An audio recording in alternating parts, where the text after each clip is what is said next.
Dans le dernier cours, nous avons examiné de plus près ce qui se passe au moment où nous visitons localhost 4200 ici dans le navigateur. Nous avons compris que le fichier index.html est servi, qu'il contiendra un tas de scripts ici qui seront exécutés et qui démarreront l'application Angular.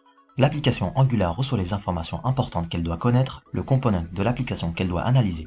Avec ces informations, le code Angular est capable d'analyser ça ici. Cette approach ici, le comprendre et insérer notre application Angular à ce stade. Et c'est pourquoi nous ne voyons pas le loading qui serait toujours dans le code source de cette page comme vous pouvez le voir. Mais au lieu de ça, on voit ceci. Parce que Angular écrase ça au moment de l'exécution, car c'est son travail.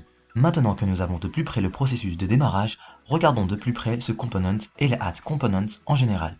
Les components sont une fonctionnalité clé dans Angular. Vous construisez votre application entière en la composant à partir de quelques components que vous créez vous-même. Maintenant, nous commençons avec ce component d'application AppRoot qui détient toute notre application à la fin. Donc AppRoot sera le component dans lequel nous allons plus tard imbriquer ou ajouter nos autres components. Donc à ce modèle, ce fichier HTML du component d'application. C'est là que nous ajouterons plus tard tous nos autres components. Typiquement, nous pourrions avoir une page web comme celle-ci, avec un header, avec la page home et les users. Puis une zone principale, le body. Maintenant, si nous regardons ceci, ce serait un component adapté. Le header et peut-être aussi les éléments sur l'entête pourraient être leur propre component.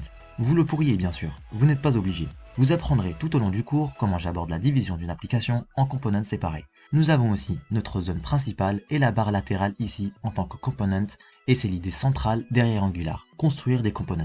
Chaque component a son propre modèle, son propre code HTML, peut-être son propre style et plus important encore, sa propre logique. C'est le grand avantage. Il vous permet de diviser votre application complexe, votre page web complexe en parties réutilisables. Vous pouvez utiliser un component plus d'une fois et cela vous permet de reproduire facilement cette logique métier.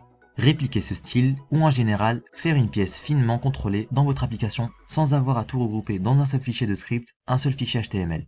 Au lieu de ça, il est très facile à mettre à jour, très facile à échanger et encore une fois réutilisable. Examinons donc de plus près la manière dont nous créons réellement un component et le rôle de cet add component dans le prochain cours.